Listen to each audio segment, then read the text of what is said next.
अभी आप एक 17 जनवरी को जन संदेश यात्रा निकालने के लिए बोल रहे हैं, लेकिन दीपक दीपक बावरिया जी ने बोला कि ये पार्टी का आधिकारिक कार्यक्रम नहीं है। ये जवाब मैं दूंगी, जवाब मैं कल दूंगी इसका।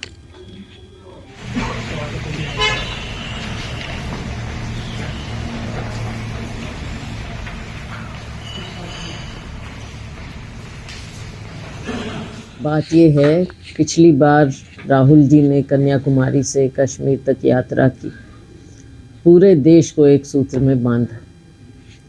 भारतीय जनता पार्टी का काम है कि कभी धर्म के नाम पर, कभी जाति के नाम पर लोगों को बांटने की बात करते। राहुल जी और कांग्रेस पार्टी देश को जोड़ने की बात करते हैं, समाज को जोड़ने की बात करते हैं, और ये काम भारतीय जनता पार्टी कर नहीं सकती, ना उन्होंने किया।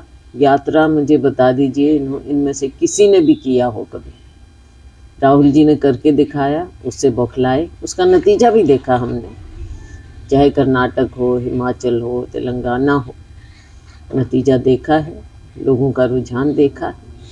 और अब लोगों की डिमांड पर, आम जनता की डिमांड पर, कांग्रेसियों की डिमांड पर, लोगों के मन को जानते हुए अब एक बार फिर से जब लोगों ने बहुत प्रेशर डाला तो राहुल जी एक और यात्रा अब करेंगे,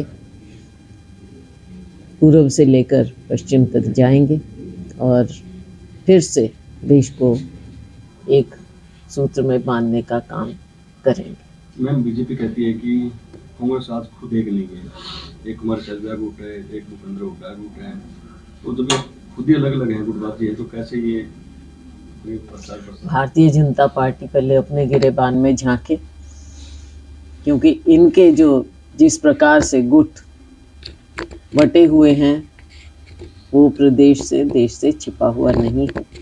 पर कितना है कि राज्य को नुकसान होता है जब सरकार में इस तरह से विरोध के स्वर आपस में ही उठते हैं, तो उसका नुकसान सीधा सीधा जनता को होता है। और भारतीय जनता पार्टी सरकार में यही आपको इतने दिन नजर आता रहा है। मैम, क्या कुमार शैलजा अब लोकसभा चुनाव लड़ेंगे? मैंने पहले भी कहा, हाईकमांड का जो फैसला होता है वो उनको मान्य होता है। तो आपकी पसंद अम्बाड़ा या सिरसा?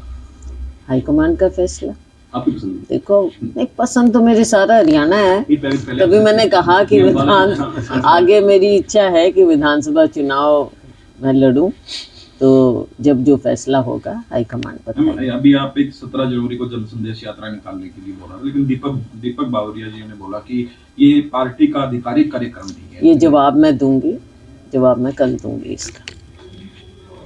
मैम, अभी सरकार को 6 साल 6 साल मांगे गठबंधन से, उसको लेकर कैसे देखते हैं? सरकार चली कैसे चली ये दुनिया के सामने है, प्रदेशवासियों के सामने है। 5 साल इनको मिले, 10 साल में कुछ कमियां हमारी रही होंगी, कुछ हुआ होगा हरियाणा में जो भारतीय जनता पार्टी सोच भी नहीं सकती थी, तो इन्होंने यहाँ पर सरकार बना ली। केंद्र में इनकी सरकार बनी और उसके दम पर इनकी सरकार बन गई, और 75 पार का इन्होंने नारा दिया, उसके बावजूद 40 पर आकर रुक गए और गठबंधन किया। एक दूसरे के खिलाफ बोलते थे, जजपा इनके खिलाफ बोलती थी, लेकिन फिर जाकर इनके साथ समझौता करके सरकार में बने रहे 5 साल, और हरियाणा के लोगों का हित का नहीं सोचा। राजनीतिक रूप से फैसला किया और सरकार जैसे तैसे चलाई। कोई वायदे पूरे हुए नहीं, घोटाले पर घोटाले होते चले गए। आज तक एक भी घोटाला कहीं कोई अंजाम उसका नहीं आया है। तो हरियाणा के लोग देख रहे हैं उनके साथ कैसे हर बात पर वादा खिलाफी हुई है। तो आने वाले समय में हरियाणा की जनता इस बात का उचित जवाब देगी। इंडिया गठबंधन को लेकर निरंतर बैठकें चल रही हैं, लेकिन उन बैठकों में अभी तक कोई कंक्लूजन नहीं है। क्या आप किस तरीके से देखते हैं? तो देखो, नेगोशिएशन होती हैं, आपस में बातचीत चलती है। जब इतनी पार्टियां होती हैं तो अलग अलग जगह की अलग स्थिति है, कमेटी बनी हुई है और बातचीत चल रही है, और इसका नतीजा भी निकलेगा। मोदी जी गारंटी के नाम से यात्रा निकाली जा रही है बीजेपी द्वारा हरियाणा में, उसको क्या देखते हैं?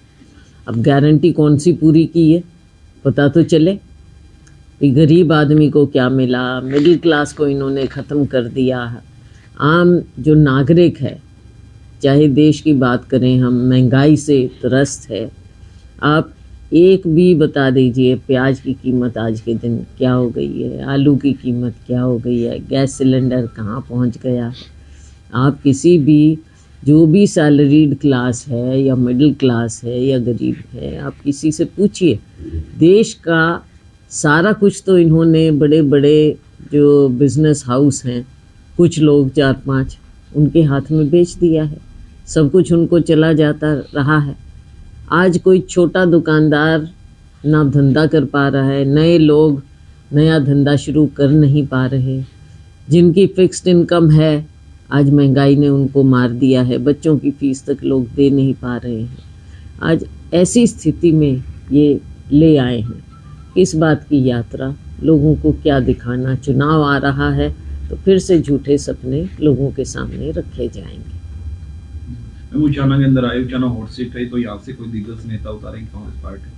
समय पर देख के कांग्रेस पार्टी भी पूरा देखकर कि मजबूती से यहाँ पर लड़ा जाए और अच्छा हम कैंडिडेट, प्रयास इस बार होगा कि एक अच्छा कैंडिडेट यहाँ पर हो। मैम एक साथ चुनाव होते थे, कांग्रेस तैयार है लोकसभा? हाँ बिल्कुल, देखो तो ये तो अब सरकार का फैसला होगा कि साथ करेंगे या अलग करेंगे, क्योंकि उसमें ऑपोजिशन से तो कोई कुछ पूछेगा नहीं है, तो ये करेंगे तो साथ करें या अलग करें। कांग्रेस पूरी तरह से तैयार है और मैं तो कहूँगी उससे भी ज़्यादा हरियाणा की जनता तैयार है। कांग्रेस में ज्वाइनिंग हो रही है हर तरह से, तो क्या कोई बीजेपी के नेता भी टच में कांग्रेस के आने के लिए?